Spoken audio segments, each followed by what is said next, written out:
You know what is important? What's that? You got to make a decision. What's that? I have a decision for you. What's the decision? On the one hand, and then on the other hand. What's the other hand?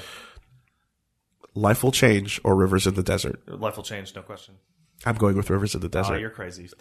I was really disappointed when I got to Rivers in the Desert.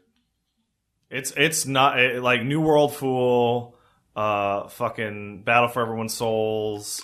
But okay. Almighty, Genesis, Curie, they are all better final bosses. Here's the thing: Life will change is so incredibly strong. It's amazing, but Rivers in the Desert, it doesn't have the same cadence as the others. No, it doesn't. It's a completely different type of song, and I didn't expect it at all. And that's why it just sticks with me. Like at the end, I found myself humming that more. And Life will change. If on the moment. Like, you want to pick the more exciting choice. Mm-hmm. And Life will change is the most exciting choice. But Rivers in the Desert stays with you. Reminder, don't listen to any of this shit if you didn't beat Persona 5. It has that, like, lower, like, bassy sound to it. Mm-hmm. You know, when the Well, the very first kick-in is like... You know, and it starts going low, and you're like, oh, this is not an exciting kind of track. Mm-hmm. It's a low, attitude-y, bassy kind of thing. Yeah. And then when she kicks in on the chorus it actually feels a lot more similar to what a vocal boss track in, say, a full-fledged SMT game would be. A regular, like close to an RPG. Yeah, and that's why I think I prefer it. It's because it stayed with me. I was really my brain chose before I chose. So I don't know if you remember, if that makes sense. But in the Almighty, no, not the Almighty. The Genesis. In the Genesis in P4, the song is timed such that it has the really like big, huge operatic kind of like big instrumentation. P4? Yeah, P4. Mm-hmm. And then it gets quiet for quite some time. And then around the 7-minute mark, it pops in with this super bombastic Reach Out to the Truth remix. Yeah. I was waiting for that with Life Will Change. And I never got it. You got versions of it already. But I didn't get it in the goddamn fight. Yeah, you got it That's what I wanted. Yeah, you got it outside of the fight before that moment. And then you got it right as the fucking final finale credits cutscene was playing. And I love that as your heists become more serious, the vocals start to kick in and you start getting the real Life Will Change when you're doing your heist. I think the game has one like genuine problem with their use of Life Will Change when you go to raid a treasure. Futaba's is perfect, and so is I think Okumura's and maybe Madarame's, where you get to the treasure and Life Will Change starts to play, and you're like, yeah! And then you get to the treasure, and then there's a whole other sequence after the treasure. And it cuts the song off. Right? But in some of them, you're like, yeah, I'm gonna do it, Life will change, and then you teleport to the boss room, and you just walk in, and it doesn't even get to the chorus. No, and that's why I would run to the boss. Yeah. Right? Every time, with the exception of, like, stuff where it was really far away, like, I don't know, like the casino had its own theme as well. Mm-hmm. But when you come back in for that final day, and Life will Change is blasting, you have to run. Yeah. You can't teleport. If you fucking teleported to the boss room, you fucked up. You gotta and you're going through and the music's playing and you're rolling, and every time you like, even when you hit the save room, the dialogue continues and the music continues, and you're like, no, fuck that save room shit. We're going for the treasure. Like, you gotta keep the attitude up, and I feel that it's important to not skip and not teleport. Maybe. Anyway, the other part too. Man, God, I'm dying. You're just dying, man. The other part about it is that Rivers in the Desert is more appropriate for that fight. Well, the problem is it's on multiple fights. I feel it's more appropriate as a boss theme for the two people that share it. 3, I think. 3? Does the Grail have it? You get it. Yeah, the Grail has it. You get it at the pyramid. Yeah, for the first time. Oh, you get it at the pyramid. The pyramid is the first time you get it. Then it's 4 then. Because the Pyramid gets it, Akechi gets it, Shido gets it, and the Grail get it. The first time you fight the Grail. Okay. At least I think.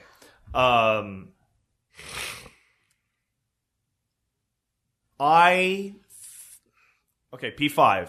Where does it sit for you? Okay, so here's what's up. Just go for it. Okay, so here's where. And let's break it down from there. Absolutely. They all have their strengths and weaknesses. I agree.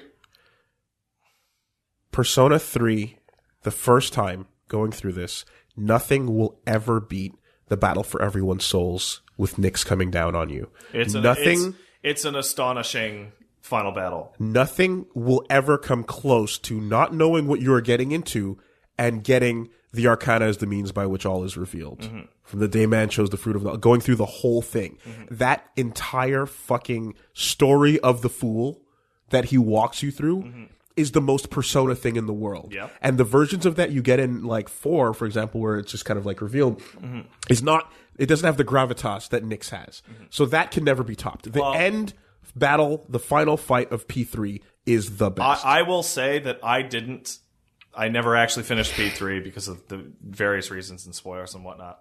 And even I will say that final conference I looked it up afterwards. That final confrontation and the way that Nyx just pounds you into the dirt. It's unbelievable. It's the best. And furthermore, what Nyx is saying to you is awesome. It's fun. It represents the card switch that it turns to each time.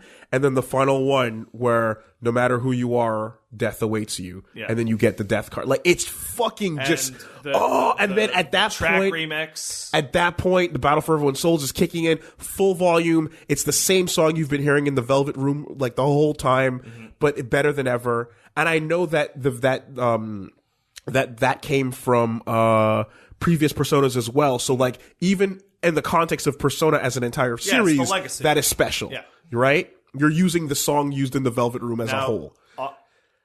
That's P3's strength. I will completely agree. And the end state of Minato is the greatest thing. Yeah. No other protagonist will ever touch that. Nope. Minato sacrificing himself to hold back the fucking door that will end the world, and that's where we leave him.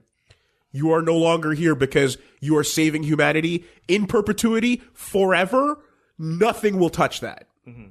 That's how I feel about P3. I think that P4, I think you're completely right. I think that P4's core strength, especially in comparison to P3, not so much into 5, but I still think it's the best, is the fact that P4's entire plot, mystery, etc., is all moving towards a unifying villain, and it has a real core villain that you have to deal with for the whole game. And you might not know exactly who it is the whole time, but you are dealing with their motivations, and you do catch up to them.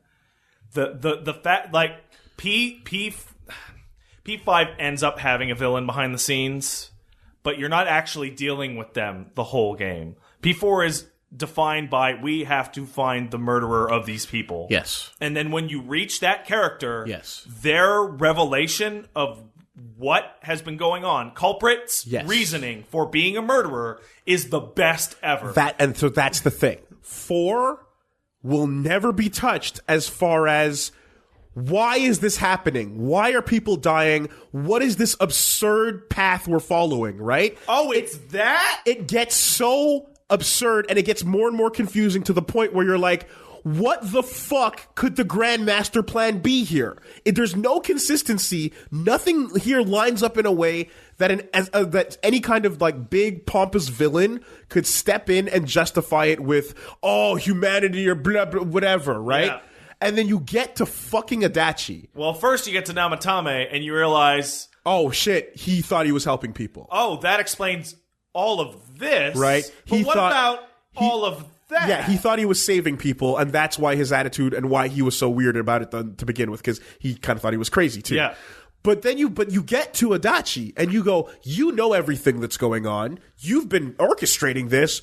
What the fuck possible reason could you have? Because bitches, man. And you're like, oh my god. Like, the only reason why anyone would do anything like this is because fuck you, I can. Fuck you. Because fuck everything. Whatever. And because why not? I could do it.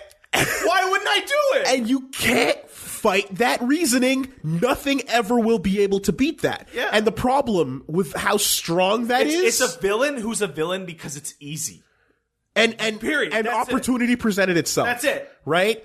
The right combination of opportunity and this guy's mentality came together, and he just went, why the fuck not? And that is something that is so strong that no villain that comes from pompousness, on high divinity, or any sort of mankind needs to be oppressed will ever touch that. Which is great because you deal with Adachi and immediately afterwards you deal with that exact villain. Yeah. Who is so much less interesting than dealing with a lot. That's it. Like the overwhelming God force that wants humanity to obey its will doesn't have a candle to the simple, basic man that is the most human thing ever. Adachi just being like, because fuck it, that's why. Any conspiracies, any attempts to link the story and make sense of this in your head, you have to throw them out because he doesn't give a fuck. I don't care. And that answer is the only acceptable answer for a story that gets as convoluted as P4. Oh, yeah. So those two things are unbeatable. And then you get to P5, and while it doesn't have nearly as strong, I think, a final, despite being bigger and flashier, there's only so many times you can do that exact same ending. Exactly. For the final boss. That being said, it's really big and flashy, and it's executed extremely well. Yes. I love the fact that your social links have because in every game when you get to the end, I mean, you have the moment where your social links come and save you. They always And this time, they take a highly active role in that process, which is really awesome.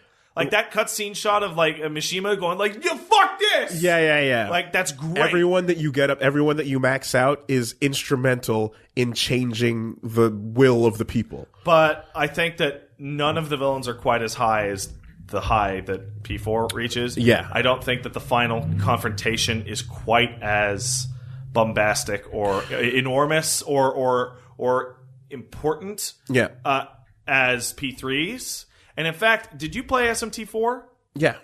SMT4's final sequence is remarkably similar to Persona 5's final sequence. The final dungeon even looks very going similar. through heaven, fighting the angels, fighting all four angels is exactly how SMT4 played out. And here's where it gets really funny, and this is just an aside. And I said this to Wooly and Matt when we were off camera. It is hilarious and ridiculous to me about the spoiler shenanigans and the blocking of footage and all that, considering Persona 5 has the same ending as all SMT games. All SMT games have the same ending. And so all you can do is compare the two things that happen in every one of them, which is the human villain, the god villain. That's right. That's all you'll ever get, right? I mean, sorry, not you'll ever get, but that's all you've gotten. So far. So I think the human villain was... The human villain is... Well, you have two human villains. The human villains are not as good as Adachi. The god villain is not as good as Nyx. However, the god villain's better than Izanami, and the human villains are way better than Strega. Exactly. So it's like it doesn't hit the heights of the others, but the part in which each was weak, it is much stronger comparatively. I think Shido sucks. I don't know. I like Shido, but I think Shido spent too much time doing the same thing. I think Shido needed a much more diverse timeline of activity, because his entire timeline was fucks you over, you run into him, and then he does nothing until the final act. I have a very similar problem with Akechi. I think Akechi should have been introduced as a party member. Yeah. As a way earlier. I know, and it would have been really effective if they did that. But they're afraid that your party layout would get fucked up. And they wanted to really play up the Naoto Phantom Thief versus Prince Detective I felt relationship. Pretty disappointed at how little of that versus went on. Well, it played out for the course of fucking like 6 months, though. Yeah, but you don't actually do much of it. It's just it just happens on TV in the background. Yeah, like there's very little sequences in which you're actively trying to. And he's showing up randomly around town. Here's the fun part, Pancakes is good, but boy, was it easy to spot. Here's the thing, though. Fucking Akechi, the giant light Yagami send-up that he is, I love him. Mm-hmm. I love him because I like, again, the genius character, the dude who's figuring it out. He's way ahead of you, all that stuff. Yeah. And the reveal of Loki is fucking cool. Yeah, it's great. Come on. Loki, I don't know about P3, but in P4, Loki is the persona you unlock when you max out the fool. Right. It's a crazy strong fool persona. And he gets it off the bat. And you're the trickster. Yeah. And the ultimate trickster is fucking Loki, right? So, you get a new persona in the form of Arsène Lupin, who I believe was not in previous entries Arsène at all. Brand new. Yeah, okay. So, I was disappointed that the way that Arsène came back wasn't more overstated, in the sense that, like, he shows up for, like, that 1 second, but then you immediately evolve into choking Gurren Lagann. And that was something that no other Persona game did, which is fucking rad, where the god boss is challenged by another god. That's actually in the Persona 4 anime. Really? That is the exact thing that happens. They fight Izanami with an act. No, they fight what's his name? Agatsuki. Izanami. No, the giant eyeball. Oh, yes. Right. I fucking forget his name. It's a Japanese name, but everybody there is in the anime there is a, because it's the end. It's so bad. In the anime broadcast ends. Not the golden, the original. The original on fighting the giant eyeball, because the fight with Izanami is only on the Blu-ray. Amano Sagiri, thank you. So Amano Sagiri is the end, the canon broadcast ending, and they have the big redemptive moment, like everybody together, but it's just the party, it's not everybody. Yeah. And he summons, I believe it's Lucifer to beat up Amano Sagiri, and it is highly similar to what you see in 5. Where he's super huge and he just wrecks him in like a second. No, that fucking bullet to the head moment, dude, is so strong. And like, it's disappointing that it talks after it gets shot in the head. Yeah. Because you just want that to be you're fucking dead now, right? I want to dive into that moment a little bit more, because it represents one of my favorite things about SMT's view of like Judeo-Christian myth. Yeah. And it's in SMT, Yahweh, so the fucking god Yaldabaoth, that's the fucking god of the Old Testament. Yes. That's straight up. That's the guy. Well, no, because Yahweh is the god of the Old Testament, and that doesn't exist in this universe anymore. In Gnosticism, Yaldabaoth is the Old Testament god who created the universe materially. But here he's the god of control. He's shown up in other ones. But we know already that the Persona world as a whole exists because the biggest, strongest being is no longer there. Yaldabaoth is also the Demiurge, who is a boss. He's been a boss in SMT9 as Yaldabaoth. He's been a boss in Strange Journey as the Demiurge. Okay, but it can't possibly be on the level of Yahweh. Because, it's the Persona version created from human desires. But what I mean is like, that's the inspiration. Okay. I'm not talking about like... So, my favorite, but in the Persona universe, like, Lucifer he's evil, he's pretty evil, but he's also portrayed as Prometheus. Okay. Because he stole or gave, like, free will causes evil. Lucifer wants free will regardless of evil. That's what the chaos endings are always about. Right. And Satanael is the angelic or demon lord version of Lucifer. Before falling. Right? So, all these times, like, well, Arsène is the greatest human trickster. Well, Satanael is the greatest thief in all of rebellion. All of myth. Right. Yeah. And he is the mythical figure that stole it from the final boss that you are fighting. He stole free will from control. Right. And that is such a fucking great that's thematic. That's good. I didn't catch it. That's awesome. One thing... Yeah. When you use the lore that way, one thing that was the most predictable, fucking hackneyed, called out thing that still felt awesome was watching that bar hit 100%. So because the fucking entire time you're playing the game, you know that the reason why you're staring at this is so that it'll manipulate your feelings. So that it went down. Oh, the Phantom Thieves are down. Right? It's Facebook likes in a video game. And the whole start of that final encounter is like, oh man, people don't believe in the Phantom Thieves anymore. Yeah. And then I look at that and I look over at my girlfriend's like, I want that bar not to hit 100%. I want that bar to explode. Exactly. And that's exactly what fucking happened. And why else would they have this bar staring at you for hours and hours and hours, for right? 99 to 130 and hours. It's manipulating you, and you know it is, right? And of course, that entire One Emancipation route of like the final end of Mementos thing comes back in. So everything about the what they like promoted the game on early does eventually come in, because I was wondering, I'm like, when are you gonna get to that emancipation shit? It's the end. You know, it's the and the whole thing too that really strikes me as like incredibly Japanese is you're staring at a bar that is literally the people's approval rating of you, and what everyone else thinks, and it's so weird to have. You can only reform society if society loves you. But it's the weirdest thing when your game, the strongest thing you can do is reject everything and accept yourself and accept your own identity. And that way you give way you give away your delusions, and it all falls apart, and you gain a persona, right? You've taken your flaws with your positives, and this is your real identity. Yeah. There's such a strong message of individualism in that then no, you're only individual for society. your individualism, it's such a strong message. There's a lot of weird things that you in the to game then like that. hunker that power to the will of the people, and to still make it be something that has to kowtow to what people believe in is weird. Very Japanese. Because you came through that, and like the moment of breakthrough identity that everyone has is this ultimate great feeling badass thing, and then you're just shackled back to everyone's opinions. And there is a point to that eventually, because when you summon Satanael, you don't have your mask on. Yes, because that is supposed to be the reintegration of your external and internal selves into a unified whole, right? But yeah, there's a lot of people's stories that like.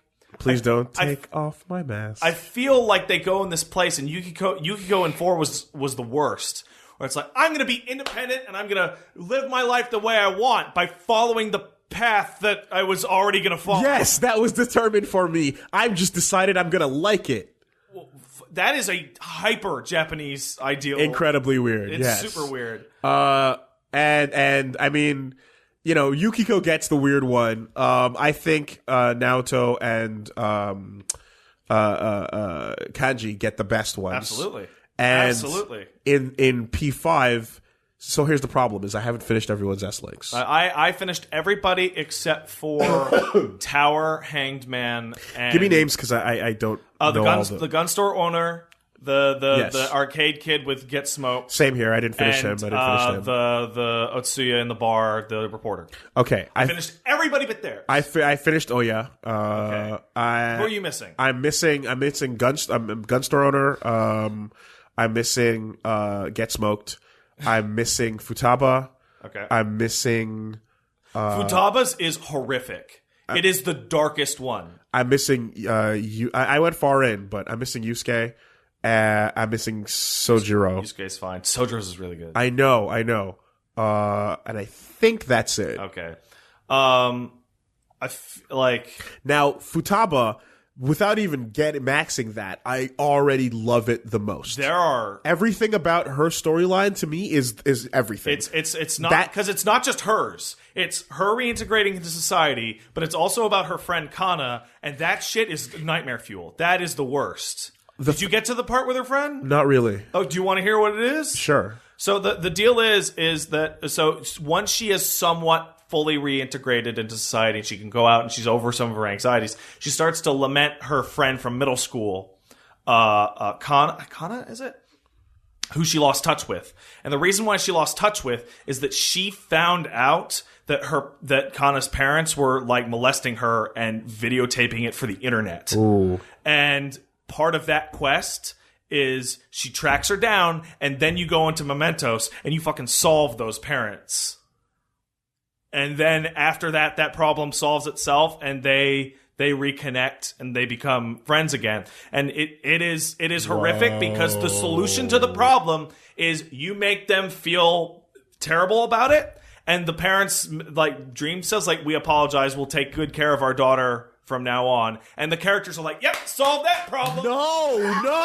No. Holy fuck the jail. It's so messed up. Get in the cage. This is a Japanese story problem that shows up everywhere. And Akechi is the biggest example that you have to see. Because Akechi is a violent murderer who has killed dozens of people. And the instant he gets injured, everyone's like, oh no, Akechi, you have to... And Yeah. Like, what the fuck is that? That's a huge anime problem. It's like, you'll forgive any... But, like, Shido and isn't the actual violent murderer. Yeah. Because he doesn't have a sob story, no one cares about him. You don't get that. The especially hilarious part is, what do you say to bad guys endlessly nonstop in anime? I'll never forgive you. That's unforgivable. The unforgivable act is the worst act of all. They are willing to forgive Akechi at the drop of a hat. It was so nuts. And here's the thing is, I saw that scene coming and I was like, please don't overplay this. Accept his good deed to save you and be properly bittersweet about it. Don't be like, no, Akechi-kun. I think they overplay it a little, but not to the point where it's a problem. Haru has a line where she's like, even though he was evil, you killed my father. Yeah. Even though you killed my dad. Though you killed my father, like I can forgive you. I can understand this circumstance or something along those lines. I can sympathize with you. That's what it was, right? And I'm like, okay, right, that's fine. Yeah. That's fine. But yeah, don't have the no Akechi-kun moment, because this is the worst character in the game so far. Oh yeah, he's horrible. I can respect Shido more than Akechi. Because Shido's just a cutthroat fucking dude who wants his goals and is a cunt about it. He's the worst guy ever. And Akechi is, like, pathetic. I'm gonna do the worst things to get behind the scenes and then watch it all fall. Though I do like one thing about his freak down or whatever the fuck, where you beat him, and you beat him hard. And he's having a nervous breakdown. I was like, why? Why are you better than me? And, like, I'm standing there and going, like, we're super not better than you. You're crazy, crazy strong and have a bunch of abilities that we don't have. Yeah. And I'm like, but the characters will never say it. And then the characters say it. They're like, no, you're actually way smarter than us. Yeah. But it's just you against the 8 of us. What do you think? We worked as a team. That's literally all we had. Everybody always says, oh, it's because we worked as a team. And obviously. But nobody actually admits, like, no, if this was one-on-one, you would have kicked our ass, like, no problem. Well, the most interesting thing that I was waiting to find out was when it was just the masked persona user, the one with the black mask. The whole time I was wondering, I was like, this is someone who's doing a bunch of fucked up evil shit, but they have a persona, which means they don't have a palace, which means they acknowledge themselves and they truly know what they are. Mm-hmm. And there's no delusion in what they see in themselves. For good or for evil, like, Loki only exists because that is actually what Akechi is like. And that is actually a reflection of his personality. And there's no delusion whatsoever. And I'm like, I thought that like that kind of character, like, had to be someone as smart as him. Yes, absolutely. The other thing too, I guess, is because we kind of got off track, I feel, because we're going to get off track. The strong parts of 3 are what we talked about with the end. The strong parts of 4 are with the human villain. But 5 blows 3 and 4 out of the fucking water when it comes to the end of the second act. Yes. When it comes to the build-up, the blowout, the heist, right? The big climax before the epilogue kind of extra shit. In 3, you have the showdown. You have the Shinji moment, and then the showdown with Strega, and then the showdown with Strega, straight up lame. Which is just whatever. It's normal. It's normal RPG showdown, right? 4, you have that awesome stop. Who was it really? Which is probably the best moment in the whole game. Which is like, and you're just scrolling through pages of names. Oh, it's just like, here's every character in the game with a name. Like, I forget how many pages it was, like but 5. It was just a giant list. You know who it is. Think about this for real. Who is it? You're not an idiot, gamer. You're not an idiot. There's no countdown. There's no hits. Yeah. There's like, no, shut up. We have faith in you, which is, I always talk about it. Who was it? I like faith in the audience, right? And they displayed the ultimate thing of having faith in you to pick that, right? How do you beat that? Well, you have characters that are smarter than you. You have characters that are, like, Akechi is already the most impressive thing from just being that deductive the whole time. Mm-hmm. To get everybody on board with this type of plan, including fucking Ryuji. The fucking casino heist and suicide plan.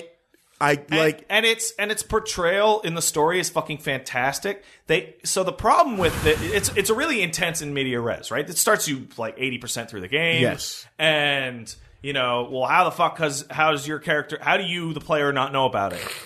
Because you're hopped up on drugs and you're beaten up. Yes. And you're in that exact moment. You're hazy. And your whole game is forgetting the heist plan and how you faked your fucking death Machiavelli style. It's like, wait, I really need to and you're trying to figure it out. And it's like, there was something else. What was it?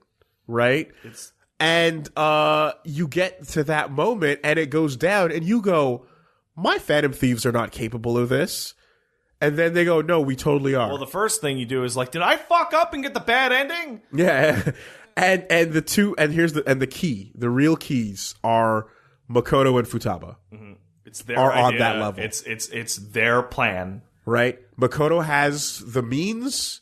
Futaba has the means, and Makoto has just the tactical genius. I remember when she grabs Akechi's phone. I had no idea what it was about. But you knew it was something. But I was like, why did you just grab his phone? You have not done that you have not touched anyone in this game. Yeah. That's weird. And then they leave it for hours. So I'm like, okay, I guess it's nothing. Yeah. I didn't catch the pancakes. Pancakes? I didn't catch the pancakes. Pancakes is too obvious. You caught it right away? Yeah, it's like, come on.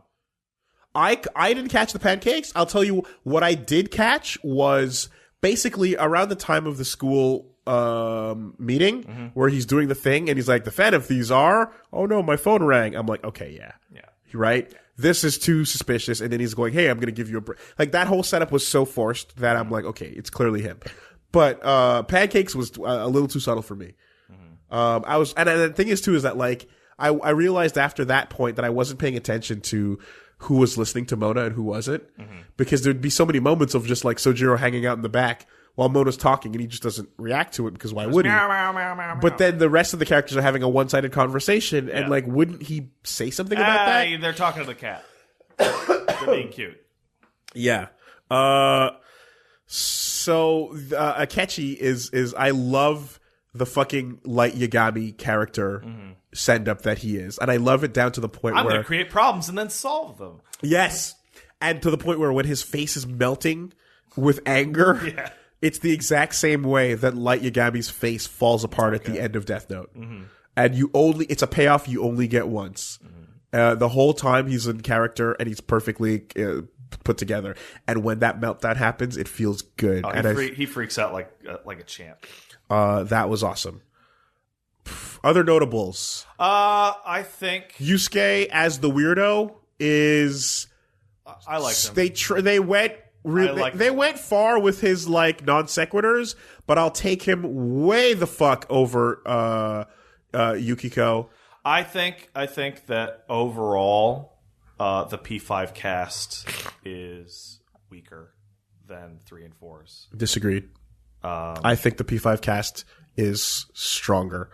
I think they're fleshed out into like personalities that like they're not always to my taste, right? Chie is someone I like because it's to my taste. But outside of that, going with their backstories individually, I think about what each one went through. And I mean, even Ryuji's like track school shit where I'm like, I don't care about this that much, but it makes sense. It's consistent. And it shows me a lot about your personality. All right. Well, I think that we didn't necessarily get. I think rather what I would say is that more of the P5 cast is not to my taste. Okay, that's fine. Like, there's too many people that I'm like, I don't care about this shit. Right? Like Haru is someone that is not to my taste, but I actually liked her S-Link quite a bit. But her story and character, like, and the development of like who she is and what she's dealing with, is like, fuck. I think, God damn, you are doing it. Like, that is amazing. I think we should all give a little clap for the best S-Link in the game, which is Temperance. Yep.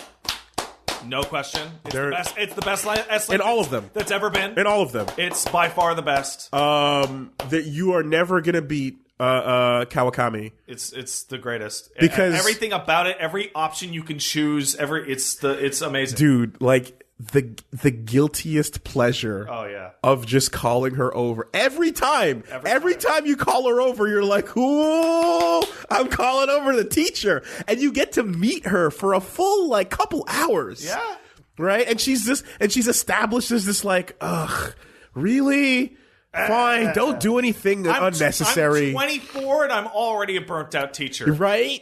You establish this girl way early on in, and it's not for any end game purposes. Nope. It's just to make that S-Link better. And it's because we stopped following her after that, you know? It's so fucking amazing, man. Oh, God. And the fact that Ryuji pushes you into it and then is too coward. And Mishima and him go hide out on the balcony. Yeah. I like Ryuji, especially when I think about, so when you talk about comparing to previous games, Ryuji in comparison to, do I actually like them more than I think? Compared to Yosuke? Come on. As a best buddy, Ryuji is way better than Yosuke. I actually... Compared to... okay, I'll give... what's his name? Baseball. Junpei. Junpei? Stupe, you mean? Junpei, fucking Yosuke, Ryuji. Here's why. Come on, man. Here's why I thought, okay, this is a weird thing with me and my perception. For real? Hold on. Ryuji is better than Yosuke, but when you get to Yosuke, he's such a quantum leap over Junpei that I kind of expected that and how much I would like them. I see. But like... It's like, yeah, no, Makoto is more fleshed out than Mitsuru, even though they're highly similar, right? Very much so. Don't care much for Anne. That's fine. I didn't care for her either. I don't like that her... They push her too hard at the beginning. This is an English thing, or this is a not Japanese thing. This is a Gaijin thing. But the fact that her defining character trait and story is that she's not Japanese, yes, I don't care. They push her really hard at the beginning, and I think that kind of made me go, yeah, you know, a little bit. I like Yusuke, but he's no kanji or weirdo. But but Futaba's ace. Her storyline, her perfect. Abilities, her look. Fuka can go fuck herself. Yes, right. She can. Holy shit, Futaba, right? And just again, and she's the only one that gets a Persona 4 dungeon. Yeah, she gets an actual dungeon. That's true. She and like that part of the game feels like Persona 4. And you know, to watch and you get to see like the progression from Palace into Persona. Like that's awesome. It's great. Not to mention the fact like Haru that gets undersold. Her entire like her story and like everything about her being a shut-in, Hikiki Koki Kaki Koki Mori. Yeah. Way shut in. I love that. I love that they addressed that real issue. Yeah. And like tied it into like fucked up plot shit. Great. Morgana is the best.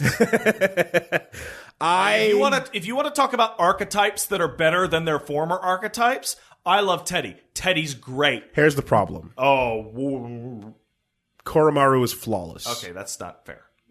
And he's the analog. That's not fair. I know. Because Koromaru doesn't talk. I know. Thus, he's flawless. Okay. But there's two things that are fucking amazing about Morgana. One, Morgana is...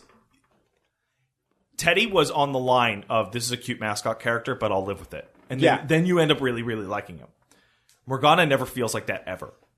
Morgana is, like, cool right away.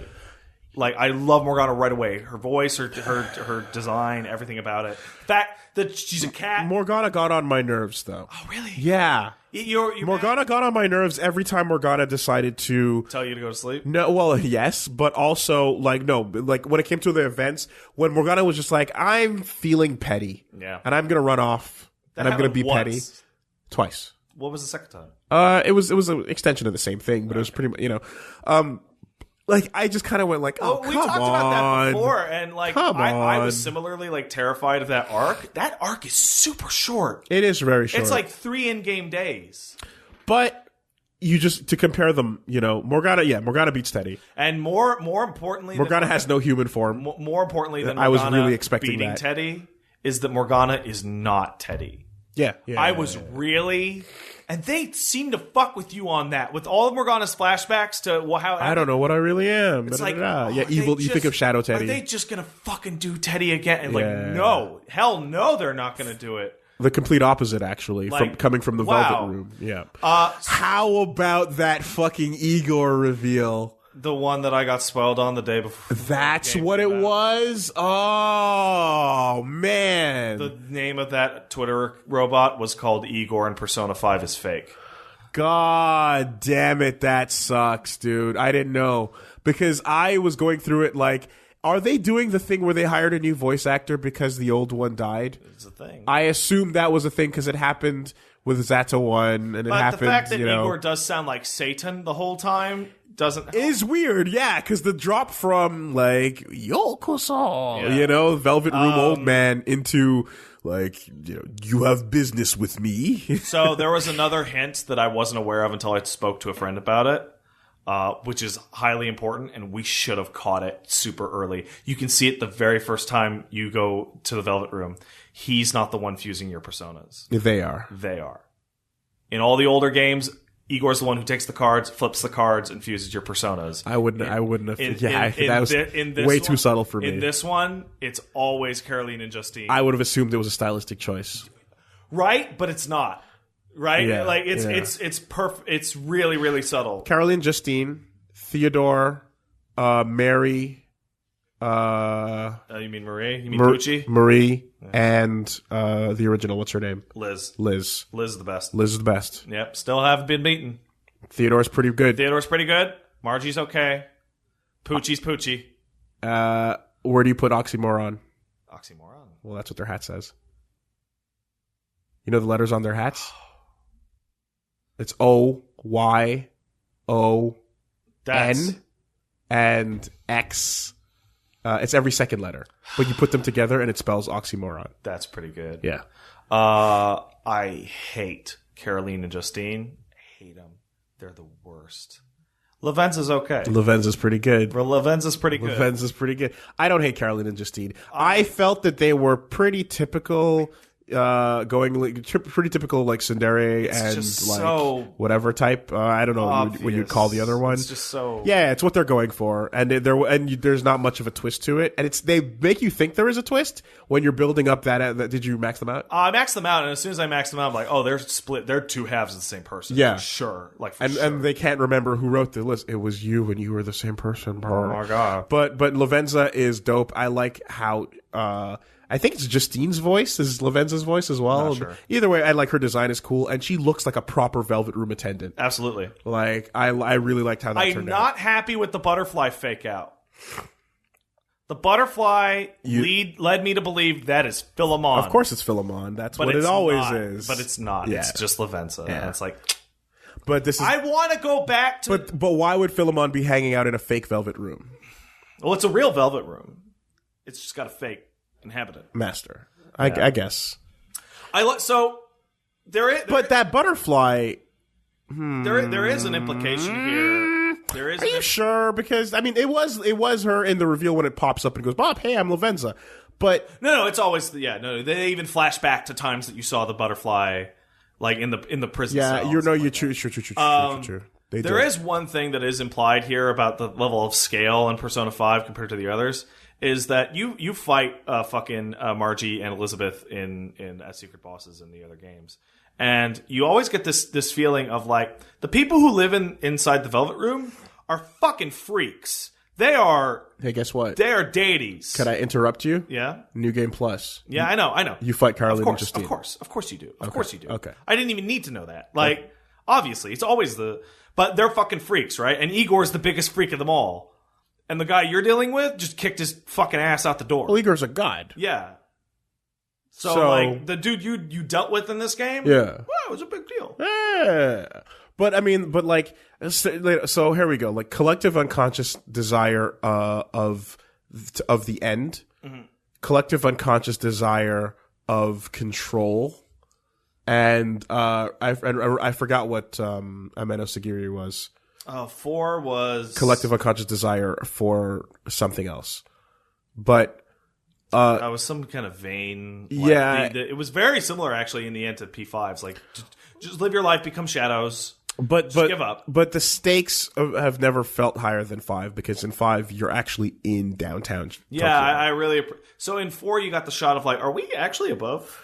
Yeah. And in 5 you're like, no, we're in Shibuya and this is fucked. And you have that great moment of like, and all your S-links are like, is nobody else seeing this? Yeah. And that is that's the one thing that's really, really satisfying. Asagiri's lies. Yeah, lies. Right. Everybody wants lives. To be lied to. The what's incredibly satisfying is not only the moment of like, hey, Shido comes clean. Yeah. Not only the moment of you get to be proven right, and you get to make this lavish music video for the Phantom Thieves, zooming in on your bodies and showing your fingers. I'm alive. What are you gonna do about it? Holy fuck, that is ridiculous. If you like pretend that no one's tailing them and follow, well, they are tailing them as we find out. But the idea that like during the time when Joker's dead, that they wouldn't be like already kind of trying to assassinate, or at the very least super shut down these kids and not let them make their moves. But it seems like the way they wrote that one off is that Akechi must not have reported those identities. Yeah. He kept them to himself. He only had the Jokers.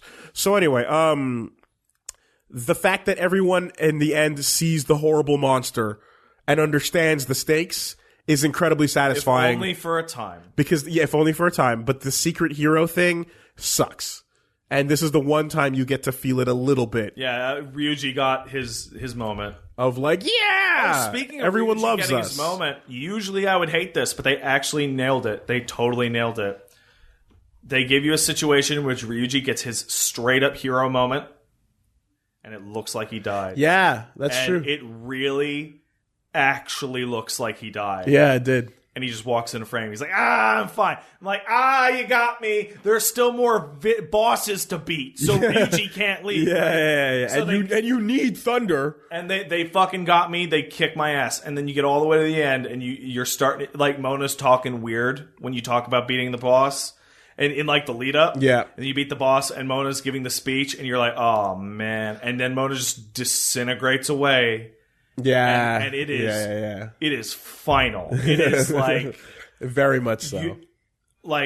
Oh, man. Why does it take so long for of all the characters unlocking their abilities?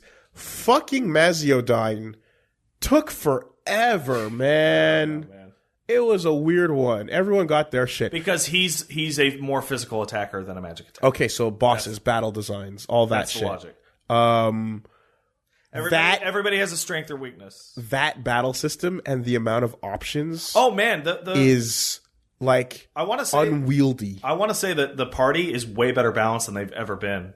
The parties in 3 and 4, like there were some real winners and losers. When you lose Akechi, though, you have no compensation for it except yourself. Well, the Akechi uses abilities that you almost never get. Party. Like Akechi has goddamn almighty abilities. Yeah, but Koro had dark. Yeah, but he didn't also have light, did he? No, I don't think so. It was like he should have. Akechi has goddamn almighty abilities. Light, dark. He has light, dark, and Meggy. That right there is like, oh, he's not sticking around. Whatever happens, he's not going to be in the next dungeon. Like he's super good. He's really strong. And the nose should have given it the clue. You know, off more than anything. Although his all-out attack, win. Right? Mm-hmm. Where he fucking does the little Michael Jackson spin and like he does a full-on Michael Jackson. It's great. Makoto's is the best, of course. Yes. I will give Yusuke second place. Yeah, that's really good. Morgana sitting and turning around in the chair. That's really good. Yeah. Those are my top 3. Just the fusion stuff in this game. It is a minor mechanical detail that makes all the difference. The addition of the gem persona. Yeah. The farm persona. Dude, such a big deal. You can just make them. And it makes fusion a lot easier because you go to your fusion calculator and it's like fuse this persona with Queen's Necklace and it just levels up that type. Yes. Whatever. Yeah. That was really good. What else was there? I guess... Haru's adieu was pretty good too with the coffee. Haru got undersold. Her abilities were incredible though. But she was essential on my team. She gets placed so late. Anyone who gets the Karns is on my fucking front line. I'm just saying, like for her story, it's a shame. She gets there so late. And unlike Naoto, you have not been dealing with Haru the whole game. Right? Naoto gets a ton of scenes. Furthermore, Haru should be a villain based on like everything about her backstory. Yeah, I guess. But you don't get that. She should be Ojo-sama. But she's not, Yeah, right? Shout outs to Bae having a motorcycle. I wish it could stay a motorcycle. Almost want to dump her just so that it goes back to becoming one. That's fucked. But so be it. That's fucked up. How could you dump someone because they aren't a motorcycle anymore? No, because their mind isn't a motorcycle? I don't get it. That fucking Shido boat was really long. Yeah, and it went on forever. It's super long. And by comparison, the other two final dungeons are really short. Yeah. And perfectly paced. But that song kept me going. Because I love but I wanted the song with his blaring voice over it specifically. You only get that in a couple of versions. Yeah, one of the speakers going, "Society needs to live up to an ideal of blah, blah, blah, blah." It's so the Yakuza guy that you run into is a fun little joint. All right, let's get to the brass tacks. Christmas. What about Christmas? Well, who'd you take to Christmas? I only had one choice. Who'd you take to answer the question? My Christmas list pops up and says, "What should I do on Christmas?" And it's like, hang out with Makoto, do nothing. Ah, I see. And I chose Makoto, and we spent time together, and then it was great. All right. So I chose to hang out with Kamukami from all of the options. All right. That's a fun one from all of the options. And I was like, how many options were there, Pat? Everybody but Devil. Everybody but Devil. Didn't want to go hang out at Crossroads. No, that woman is awful. Oh yeah. Oh yeah, it's terrible. Oh yeah, it's fine. No, I didn't get very far. What about? Hold on. Wait. Hold on. Stop. I didn't get very far in wrestling. You're a fucking Masato lover. Why wouldn't you like Oya? No, I'm not. You like Masato. She's fine. You're an Akagi girl. Guy, whatever. Who are we talking about? Ritsuko? No. Asuka. Oh, true. Twin Tails and redheaded fucking, yeah. All right, fine. Dating a bitchy redhead right now. I forgot. Yeah, okay. You crazy? Because if you like him, if you're a Masato type, then you're absolutely going to go for Oya. You know? Yeah, no, she was fine. I was fine with her. Figured it's the last time. Last time I'm gonna see any of these people. Who deserves it the most? It's Kawakami. So what happens with Kawakami? So it's you talk to her and you have a nice night, and then she's like, "Does it bother you that I'm way older and I'm a teacher?" And your character has a moment where they reflect on the fact that they're going to jail. Yep. And anything you choose, she's like, "Oh, I guess it does bother you," and she lets herself out. Oh. Yeah. Oh, interesting. It's not great, and she gives you your Christmas present.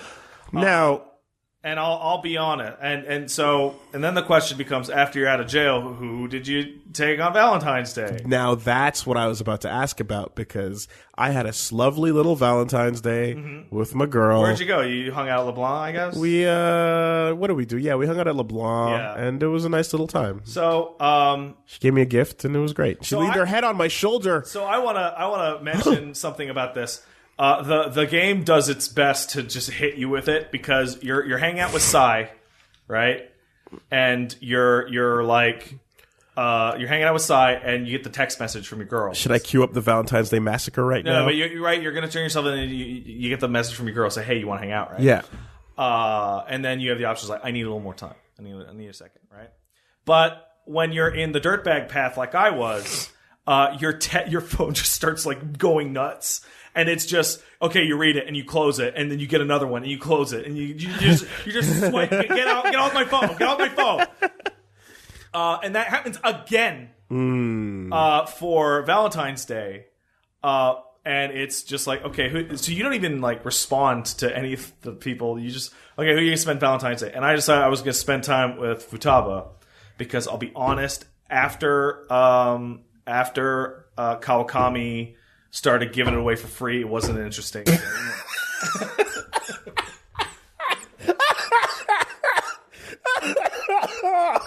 It didn't cost 5,000 anymore. Once now that it ain't now that it doesn't fucking cost me a half piece. Once it shit. Once it stopped being as screwed up, it wasn't as fun anymore. You weren't paying for it? And you got to think about the future. So fuck. You leave Kawakami because she's all old and shit and worn out, and you move on to the new hotness that's going to last longer, which is Futaba. Mm-hmm. And she needs you. She can't go outside. And how did that go? No, I actually genuinely like Futaba's character a lot. But like besides the I think her design is the best. She's good. She's the coolest. Like the style she's wearing is fucking great. But besides your phone exploding, what happened? So you spend a nice romantic day with Futaba, and you hang out, and it's very romantic. And she tries this stupid shit she learned on the internet, and it's really embarrassing, but it's sweet, right? And Futaba gets a special thing that nobody else gets because she walks in on Valentine. That's true, because when you walk back from Valentine's with Makoto, you walk in, and Futaba and Sojiro are hanging out at LeBlanc. Right. So I was immediately wondering what the fuck happens. So here's what happens. Her. The boss is telling you, it's like, so it's Valentine's Day, huh? Oh man, when I was your age, all the girls. And then Futaba walks in and goes, hi, and he's like, oh god, I'm getting out of here. Right? Okay. And there's that really. So when you finish, because when Makoto walks in, he goes, oh. By the way, when you finish Sojiro's S-Link, I don't know if this is because I had already maxed out other girls' S-Links, but he like pulls you aside and be like, okay, dude, can you not like fuck around with Futaba? She's like my daughter. Can you not fuck that up? Oh, and wow. and in the back of my head, I'm just like, it's too late. It's too late. Been there, done that. You taught me how to make coffee too good. I'm up all night. That curry too good, though. It's too good. You screwed up. Okay, so he leaves, and so she's like, that's a little awkward, and then you have your nice moment, right? And then it goes to the 15th. Yeah. And you're just hanging out at the store because you got to work there that day. So you have to work at LeBlanc, and everyone knows you're going to be working at LeBlanc that day. Yeah. And he's like, oh, man, supposed to give the guys their chocolates. And then he goes out to get something, I think, and he runs back in. He's like, dude. And he's like about to yell, run.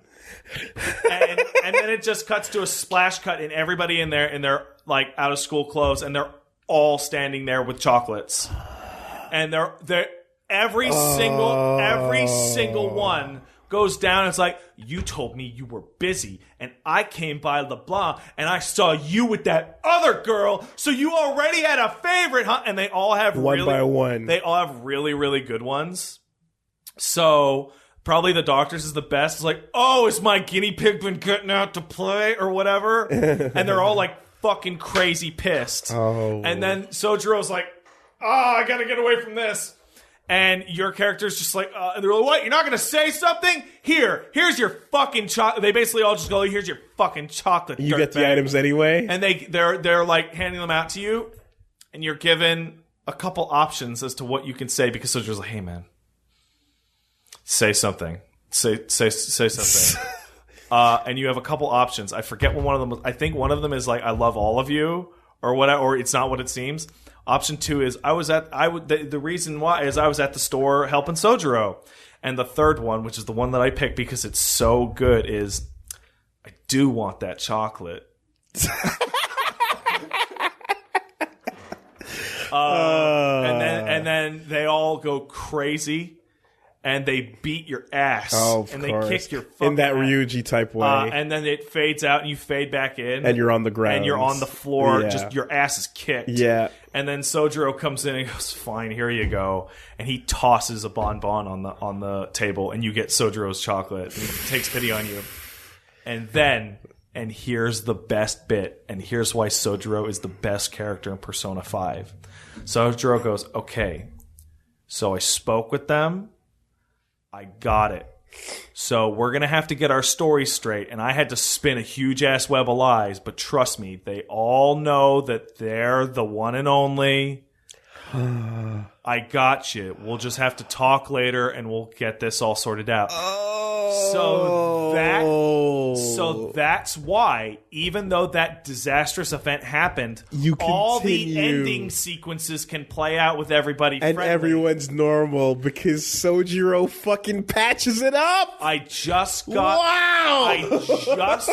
gotta keep this going for one more month. Man, he's gonna be out of here. I'm gonna be gone. He's gonna be out of here. I just have to. That van ride's gonna be tough. That cross country trip, that's gonna be tough.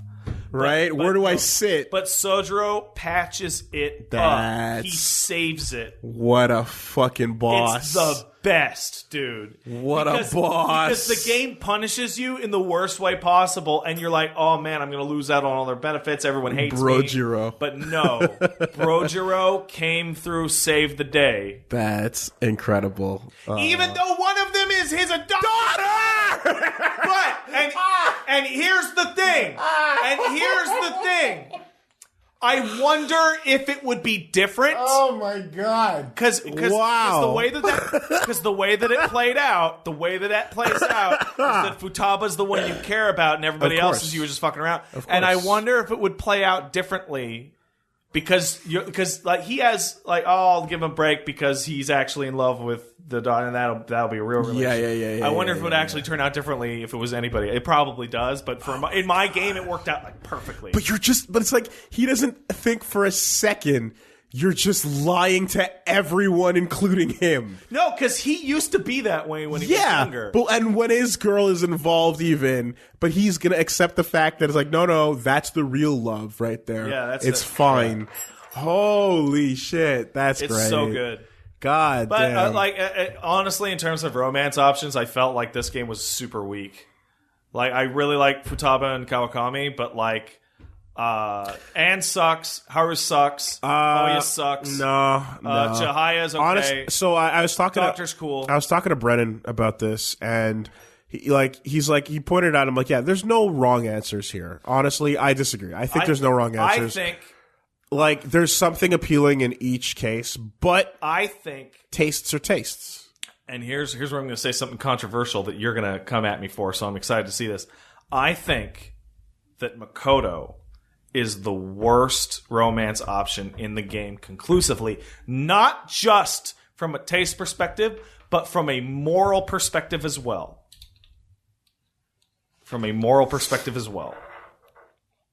And the reasoning is as such. It is screwed up. That What's going on, Pat? You listen. You listen. There's an ironclad logic here. It's screwed up to date and start a relationship with a girl when all you can think about when you're smashing her is her way hotter sister. That's a screwed up thing to do. Okay, listen. That's a screwed up thing to do. Listen. Fuck off. Because every time I hung out... Shut the fuck up. Shut the fuck up. Every time you hang out with Makoto Saejima, all you're thinking about is, man, this is the wrong sister. Listen, Sae is fucking great. Right, Sae is immaculate, and you said earlier that Makoto is like a more fleshed out Mitsuru. Yeah. That's because Sae is really Mitsuru. That's right. As an adult. Yeah. Right? That's fine. That's great, and whatnot. You couldn't even remotely handle Sae for a single fucking night. I'm sorry you're living in your sister's shadow even now. Wow. Yeah, okay, the same... Anyway, we're not... Listen... That's unfortunate that you are so obviously overshadowed by some girl who's living in the same house. Listen, all I'm going to say is you get to see what Shadow Sae looks like. Yeah. And you get to see what Persona Makoto looks like. Yeah. Or rather, like whatever, like Trickster Makoto looks like. And between the two, I'm going with the fucking Knuckles leather suit, scarf and mask. I think that's the shit. That's fine. Your taste sucks. Fuck you. How dare you? Maybe if you grew out your hair dare like you? Your sister, you'd be more attractive. Oh, that's what it all comes down to. I actually just like Sai way better. I am disappointed that she is not a more involved S-Link. I'm disappointed she's a story S-Link and not a actual. She's the most because she's the most no nonsense like fucking and character like in all of the games I can think of. Like her heist moment when she flips over the fucking thing and it's her. That's the best moment of the game. That's the most exciting moment in the whole game. When she gets the calling card? No, when she's talking to you and she says, "Then your next target," was me. Yeah, and you're yeah. oh, that's the casino. Just give me this shit. Yeah. So great. That is a fucking strong one, because you're going through all these random Joes and people and stuff, and you're just like, and then your next target was some businessman, gangster man. Yeah, you're like, okay, fatty guy. All right, we're doing that. What'd you end with your stats on? My personal stats. Yeah, they're all maxed out. Okay, just all right. There are certain ways. Like early on, I realized like studying at certain times of day and stuff like that. Like, the getting from 4 to 5. I don't know if it was this long in the older games, but it felt like it took absolute goddamn forever to actually fucking do that. Also, there were a huge amount of stuff that I missed. Not just a couple S-links. Like, I didn't go to the gym until like the last 3 days of the game. God, fuck it. For what? HP? Why? It increases your HP and SP. Overall, but you don't need that when you have a fucking... So here's the problem. There's more. Like, I didn't realize you could decorate your room with bullshit until the final day of the game. I misclicked the bed. I hit the shelf and went, oh, what the shit? Yeah, no, that happened to me with the other shelf next to the TV where you get like DLC items and stuff. But no, the items you equip. First of all, it's like, one, why waste your money upgrading a gun for extra money from fucking the airsoft shop when you're never gonna really use it for damage like that? You're only gonna use it for type weaknesses. Exactly. And then you're going to get personas that do gun attacks, and you're never going to use that shit again. Yeah. God, fuck. Yeah, and the second thing was, as soon as you get SP Adhesive 3, well, at least for me anyway, it was done. That carries you all the way until Shido's Palace. Until never. I never took it off. Well, here's the thing. When you farm... There was never a better item. There's one better item, and it's Divine Pillar. Divine Pillar is the accessory you get from beating Reaper, and it halves all damage, but makes it so you can't evade. Okay. And if you fuse Satan, which you can only do at level 92, and turn him into a black robe and turn him into a chest item, you get one. You get a Tantric Oath, which is the male chest piece, and it's got 272 defense and has a property of magic resist high. With those two on, the final boss's like mega beam attack was hitting me for under 100. Holy shit. Okay. I stomped that motherfucker. Okay. And remember, in New Game Plus, you keep your equipment. Yeah. Like, oh man. So at some point you decided to just fucking FAQ min-max it. No, I just asked a friend of mine. Okay. And I was like, oh, what are these black robes for? He's like, oh, you can turn them into chests. Do you have Satan? I'm like, I do have Satan. He's like, well, you can turn that into the best item. Because I remember when you were having your panic attacks about how to spend your days. Yeah, that was early. And if you managed to get all but like 3 in there, I mean... time is generous.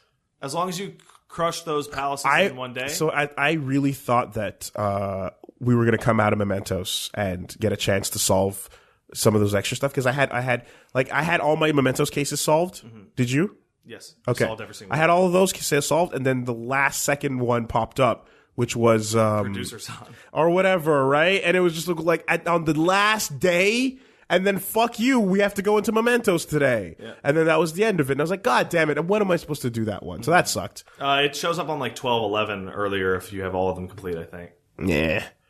Pretty good game overall, I think. Yeah, really like driving around Mementos and having the little conversation moments. Yes. Reminds me of the skits in the Tales games. Stuff in and those things go on, man. In fact, a lot of times they go on too long because you hit an enemy or you attack an enemy. And you miss the second line. So it's like, okay, I'll just stay here. You missed the second line. But yeah, it's like Ryuji and Mona singing I've been working on the railroad and shit like that. Just like all these nice little character moments that you wouldn't get otherwise because you need some downtime. I am so happy with the structure of this game. I think Persona 5, it has a lot of strengths, but I want to say that it's bigger strength over, like, it can't beat the final encounter for 3, and it can't beat the villain from 4, but on everything else it excels against the other two. And I mean everything. And that's why music, combat, visuals. Yes.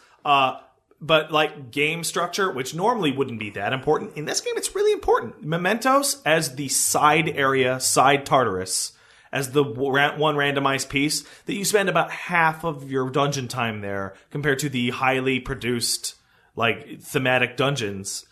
fucking perfect. Yeah. Like, absolutely great. And just and again, the fact that like you go through it and you look at all of all the stuff that when you compare 3 and 4 that we mentioned that are just that are the best. In 3, it's the reason why it's the best, to reiterate here, is because of the surprise, which you can never recreate. And in 4, it's the best because there's no other motivation that will trump, because fuck it, right?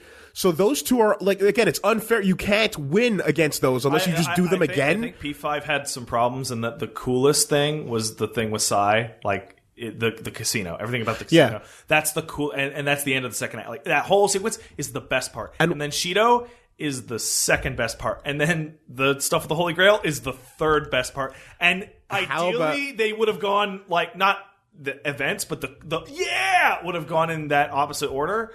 How about Masayoshi Samael Shido, right? Fuck off. Like, fuck off. Shirt off. He's just gonna be standing here and realize that you were just like him. This is a really stupid thing.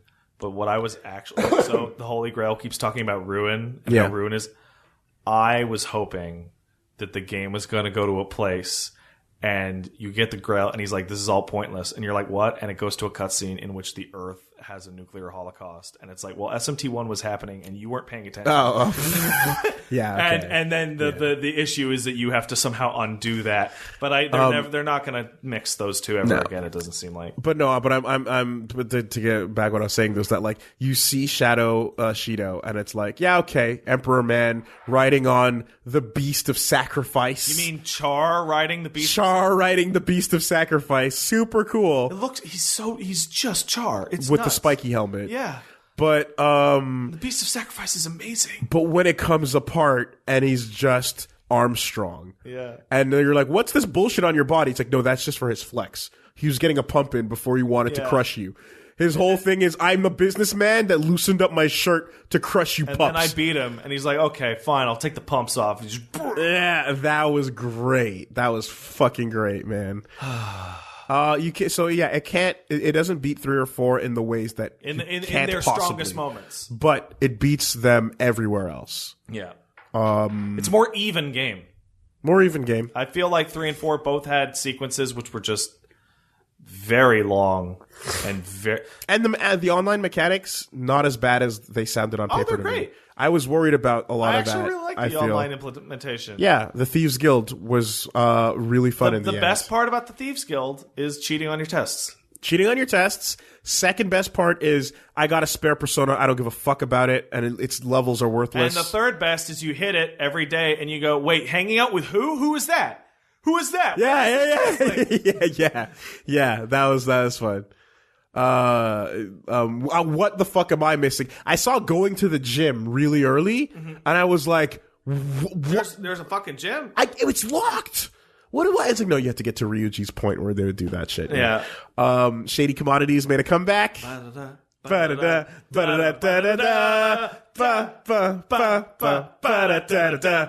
so good. Oh my god. Undercover fucking Silk Road. That's so perfect. Silk Road Tanaka. So I love that. So Tanaka's the only guy that you got to see through all 3 of these, right? Mm-hmm. And like, I love that it's like, okay, the end of S-Link in P3, he had a little bit of a change of heart, but not really. And then 4, it's like, nope, still scumming it out. Yep. And 5, it's like, that meant nothing. He is now kind of out of favor and is now selling illegal shit. Underground. It's like his personal arc meant nothing. Because he's the devil. And Minato meant nothing to him. Yeah. So. While I appreciate it, I don't know how much I feel about it. I'm a little disappointed that there was absolutely no interaction with anything from the prior games. There was only the TV stuff. There was only the and it's like, I thought we were going to run into Risa and Kahneman when we went to the fucking TV studio. Oh, yeah. No. Because that would be the most obvious time. I was actually expecting that the girl from the beginning would come back in any shape or form. Which girl from the beginning? The girl who you saved, technically. Oh yeah, well she does come back in like an off-screen kind of way, you know. But yeah, there are some weird problems with the plot that my girlfriend pointed out. Where it's like, why are you leaving? It's like, well, I got to go back and live with my parents. Like, you mean the parents that don't give a shit about you, that didn't call you a single time all year? I'm like, yeah, actually, yeah. The friends that didn't write all like because you're a disgraceful criminal. Why but now would that you're not a disgraceful criminal and you can live in society again, so it's fine. Yeah. Like Sojiro's your real dad, just like Piccolo. Basically, better dad. Yeah, that's real. Even though he gives you shit at first and and he's got the funky hat. Okay, I'm trying. If you're a big old man slut, he saves your dick. That is the coolest thing. I can't believe that happened. I'm just trying to like last minute rack for anything like like I mentioned it last week, but like there's the cool little NPC stories that lead up to their own. Oh yeah, things. they've done really good, right? Like black guy outside the club learning to speak English was my favorite. I really appreciated him. That like they all got their stories wrapped up. Like I talked to everybody in that victory lap. That fucking maid cafe was the weirdest shit ever. I never went in there. You never went in once? Never went in there. There is always a better use of your time. That is that like if you want to like min-max your time, that is not a good well, which one did that build? The fucking You could charm? choose. There's multiple. Okay, because the like kindness is better at the fucking plant store and your fucking plant. Yeah, but the problem was that I was trying so hard to get up like guts and the shit to get to talk to Makoto. It was guts and something else. That I was just like, I was wasting days I could have been hanging out with people.